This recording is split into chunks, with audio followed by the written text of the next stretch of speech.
High court సంచలన తీర్పు, తెలంగాణ సర్కారుకు గట్టి ఎదురుదెబ్బ ఊహించని భిక్షాకట్టు లేటెస్ట్ అప్డేట్ అయితే రావడం జరిగిందండి. సో ఆ వివరాలు ఏంటనేది కూడా వీడియోలో తెలుసుకుందాం. వీడియోని చివరి వరకు చూడండి, అర్థమవుతుంది. మొదటిసారి ఛానల్ వస్తే తప్పకుండా సబ్స్క్రైబ్ చేసుకోండి.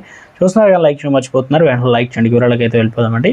ఖమ్మం జిల్లాలోని వెలుగుమట్ల భూదాన్ భూముల వివాదంపై తెలంగాణ హైకోర్టు కీలక ఆదేశాలు జారీ చేయడం రాష్ట్ర రాజకీయాల్లో చర్చనీయాంశంగా మారింది. ఎందుకంటే ఈ వ్యవహారంలో కాంగ్రెస్ ప్రభుత్వానికి తాత్కాలిక ఎదురుదెబ్బ తగిలినట్టు భావిస్తున్నారు.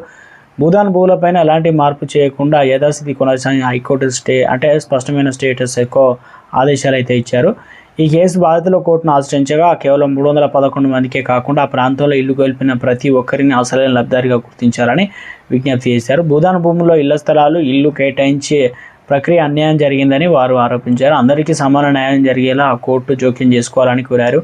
అయితే వాదనలు వినిపించిన అనంతరం హైకోర్టు కీలకంగా స్పందిస్తూ అసలు లబ్ధిదారులను పూర్తిగా గుర్తించాల్సిన అవసరం ఉందని పేర్కొంది. అదేవిధంగా ఇల్లు కోల్పోయిన ప్రతి కుటుంబానికి న్యాయం జరగాలని, కేవలం పరిమిత సంఖ్యకు మాత్రమే ప్రయోజనం కల్పించడం సరైన విధానం కాదని అభిప్రాయపడింది. ఇక భూదాన్ భూములపైన ప్రస్తుతం పరిస్థితిని మార్చకుండా కొనసాగించాలని ఖమ్మం జిల్లా కలెక్టరేట్, ఆర్డీఓ, తహసీల్దార్ కోర్టు ఆదేశాలు జారీ చేసింది. తదుపరి విచారణ వరకు ఎలాంటి నిర్మాణాలు లేదా కేటాయింపులు చేయవద్దని స్పష్టం చేసింది. మొత్తానికి ఆదేశాలతో భూదాన్ భూముల వివాదానికి కొత్త మలుపు తిప్పాయి. ఇక బాధితులకు న్యాయం జరిగే దిశగా కోర్టు జోక్యం కీలకంగా మారింది. ఖమ్మం జిల్లాలో వెలుగుమట్ల భూదాన్ భూముల వివాదంపైన తెలంగాణ హైకోర్టు కీలక ఆదేశాలు అయితే జారీ చేయడంతో రాష్ట్ర రాజకీయాల్లో చర్చనీయాంశంగా మారింది.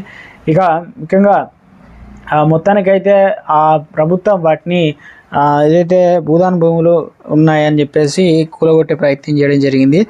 ఇప్పుడు ప్రస్తుతం వచ్చేసి మళ్ళీ అవి కట్టాలనే విధంగా దాంతోపాటు నష్టపరిహారం అందించబోతున్నారు. దీనిపైన మొత్తం మీద అయితే కీలక ఆదేశాలు ఇవ్వడం జరిగింది. జిల్లా కలెక్టర్, ఆర్డీఓకి సంబంధించి మొత్తం వివరాలన్నీ కూడా సబ్మిట్ చేయాలనే విధంగా.